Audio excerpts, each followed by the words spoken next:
I have played every single league on this account so far, and one of the things I enjoy the most is pet hunting.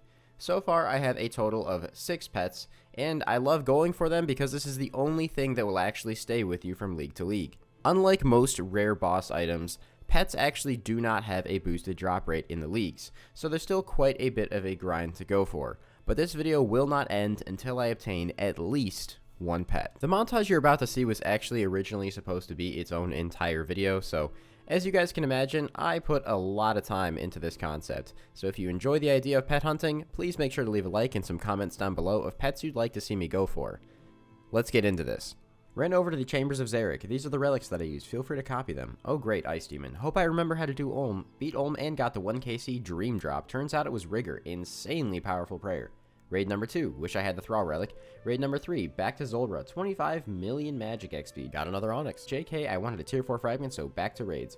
Raid number 5, raid number 6, raid number 7, first tier 4 fragment, Zamorak in sight. Arma to level fragments and go for more tier 4 fragments. Arma chain skirt but no fragments. Time for a superior slayer creature grind for the imbued heart. Missed Battlestaff, few hours in, got the eternal gem. 99 slayer. Stood up to P, came back to an imbued heart. Back to Zulrah for the magic fang. Got another onyx. Tan's Fang number 2. AFK'd some relic XP. Using adamant pickaxe here, it's actually the best way to do it. I can see clearly now, the rain is gone. Barrows for Thrall fragment. Items, item, fragment. It's the right one. AFK Elder Chaos Druids to level fragments and get better Zami items. Got me some Elder Top. 300 Zulrah, no magic fang. Back to raids, got a drop. Twisted Buckler. Raid number 9, raid number 10, and an insane PB time. There we go. Now you're all caught up to speed. But first, before we carry on with the video, I would like to thank our sponsor, NordVPN. I'm pretty sure you guys all know what a VPN is by now, so let me tell you why Nord is the best one. They have over 5,200 servers in 60 countries, and they are confirmed to be the fastest VPN on the market, which you can use for PC, phone, or even your Android TV.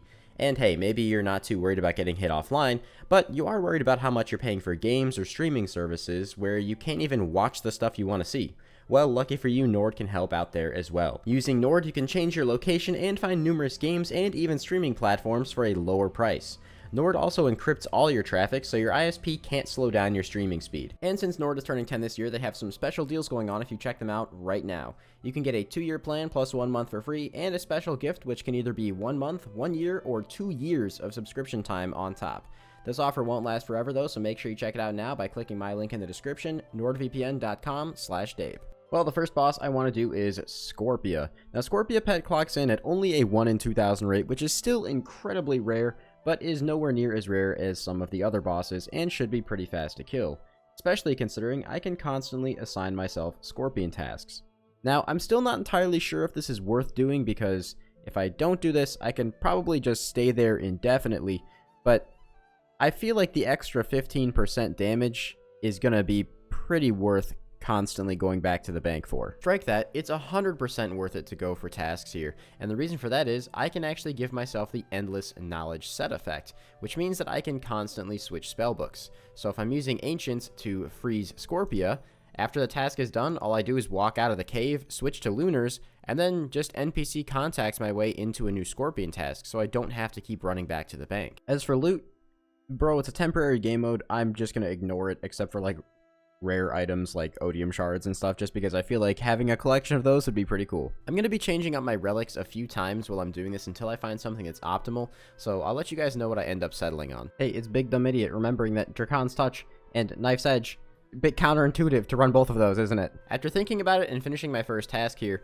I just realized that the Slayer Helm gives me 15% damage and accuracy, but getting an additional fragment in Knife's Edge would actually give me way more potential damage than that, so I'm going to prioritize that and see if I can find a better fragment combination. I think this is the final fragment combination I'm going to be going with. Feel free to pause it and use it for yourself. I have Knife's Edge, Endless Knowledge, and Chain Magic, so I can always be on task, and I'll be doing optimal damage at 1 HP. I will have to use Prayer Potions, but Scorpia drops those. So there's our first drop, the Malediction Shard 3. I'm going to end up with an absolute ton of these by the time I have this pet, and I'm probably never going to make the full shields, mostly just because I don't really care too much about points anymore. But as you can see, this relic combination is working out really well. The kill speeds are really fast, and I'm assuming I'll be able to do over 100 kills per hour. There's the first 100 KC down. So far, haven't seen any PKers or made any mistakes, but dying here does actually have some penalties that I'll talk about later. Hey, there's an Odium Shard. I'll pick it up after this kill, honestly. I don't want to get bodied. Remember those dying penalties that I talked about? Yeah, this is one of them. I forgot to eat up before I went back into the room, and then Scorpio was at the door and just one-shot me because I had 1 HP. So I lost my Mage Arena 2 cape and my book, and I have to get both of those back every time I die. Malediction, Odium, Malediction, Malediction, Odium. The kind of crappy thing here is that if I die on top of, you know, losing the looting bag, my cape, and the damaged book, I would lose any Laren's keys that I have. So I think if I get like a stack of 5 or something, I'll... Oh. Okay. Alright, well, I was going to say I'd bank the Laren's keys, but that's Malediction, 1 kill in between, Odium, and then Malediction again. Okay. Yeah, that's leagues for you, I guess. Well, assuming I don't get PK'd and don't make a mistake and get killed by the boss, I'm looking at about 120-ish kills per hour. I could probably get that up a little bit higher if I was trying, I guess, or paying a little bit more attention. Maybe using thralls instead of ancients and running around the room. But I feel like that's a hell of a lot of effort. So I'm just going to keep doing what I'm doing. 120 kills is still quite a lot. Okay, well, you know, maybe I did die again. It happens. I'm going to stop getting the imbued Zami capes at this point, just because if I'm sitting at 1 health and I don't kill this thing by the time the first freeze expires, I'm going to die a lot. And 2% damage is nice and all, but it takes like 5 minutes to get back. And if I'm dying a lot, that's going to add up to a lot of time. Well, just about 500 KC. I finally got PK'd for the first time. Still not really sure why people do that, considering it's just like you get nothing out of it and there's open worlds. But it's alright. We'll just head right back. I don't lose anything. So this guy randomly walked in the Scorpio room and attacked me, but he was still here when I came back, so I decided to get just a little bit of revenge.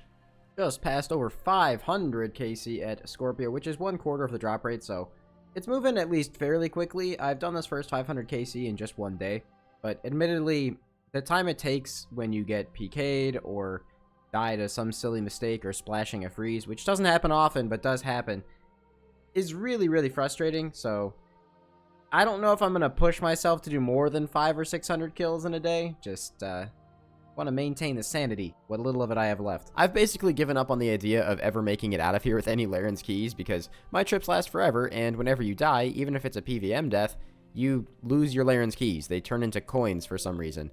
Not really sure why it works like that, but yeah, it kind of blows. And that is KC number 800 at Scorpia. Still chugging along. 1,000 KC, halfway to the pet drop rate. I'm not sure what I'm going to do if I don't get the pet by 2,000 KC. I might switch it up and do a different boss and come back here later. I just don't want to start falling into sunk cost fallacy and stay here for like 2 weeks straight and lose, again, what little sanity I have left. Finally managed to not die to end a trip, got some Laren's keys to the bank, and managed to pull myself a Dagon Row Bottom.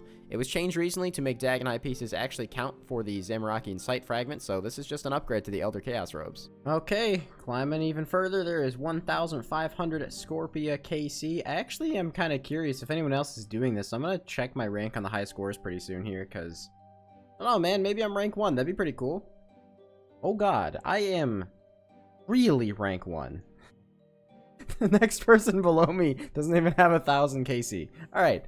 Yeah, so no one else is Scorpio pet hunting right now, that's for sure. There it is. 2,000 KC. I'm just going to finish up the task on these little ones before I grab a new task. 2,000 KC, which, of course, does mean that, I am dry on the Scorpio pet. Which isn't too crazy to go dry on a pet, but hopefully it doesn't take too much past this, because my patience is wearing thin. Oh yeah, in case you were wondering, here's all of the drops that I got at Scorpia. I also got 25 million defense and Slayer XP while I was there. Now, I couldn't tell you what happened here, but as you can see, I'm very clearly clicking west, and then I attack Scorpia, but for some reason, the red click just isn't good enough for the game, and I run into Scorpia and get killed. After 4 days of constantly doing Scorpia and having to go get new Mage Arena 2 capes and new damaged books constantly, I decided that that death was going to be the breaking point, and I was going to go ahead and stop Scorpia here. I was still substantially rank 1. The screenshot on screen right now is actually a little bit delayed. I think the next person below me was only 500 KC, but I decided I would come back to this later and try a different boss for now. I kind of want to try out a very easy boss, and I want to head over to the Chaos Elemental. I feel like with the relics that I have, it shouldn't be too bad to kill at all, and it's only 1 in 300 for the pet. Since the only tier 4 relic I have is Zamorak in sight, I feel like it makes the most sense for me to try and mage this thing, which is insanely unorthodox, and I really wish I had the Magic Fang. Might go back for it at some point.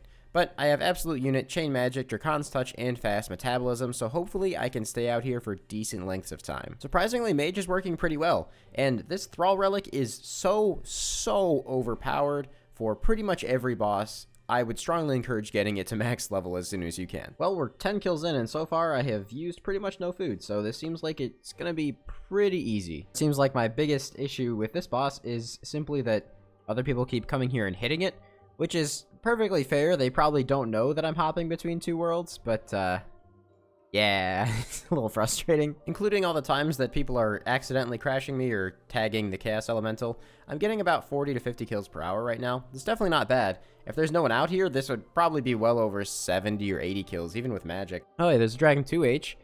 I think this is a task. Nice, 100 points. Hey, a Dragon Pick. Already have one, but nice. Another D2H.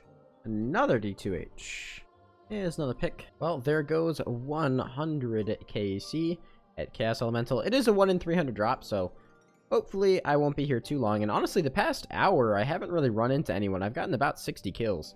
When there's no one else out here, this is really fast. Another Dragon Pick. And there it is, 137 KC Pet Chaos Elemental. Happy to go lucky on this one after going dry at Scorpia. Even though the relics speed up a lot of these grinds, it can still be kind of taxing. Look, it's the Chaos Elemental. To a lot of people, they're probably like, oh, it doesn't matter. It's not that good of a pet. But, dude, I spent, you know, several days killing Scorpia, and if you guys enjoy the concept of pet hunting, this is definitely something that I wouldn't mind doing more of. So please let me know down in the comments, and if you have any specific pets you want me to go for, please let me know that as well. When all said and done, I actually really enjoyed hunting pets on the League. It was a really good time, and it's definitely a more of a unique approach to how I would normally be playing this game mode. I don't plan on competing for Dragon Cup, I don't plan on doing any more point grinding or anything like that, just having fun hunting pets. So if you guys are enjoying it, please make sure to leave a like and a comment, subscribe to the channel if you're new, and let me know what pets you guys want me to hunt in the next video.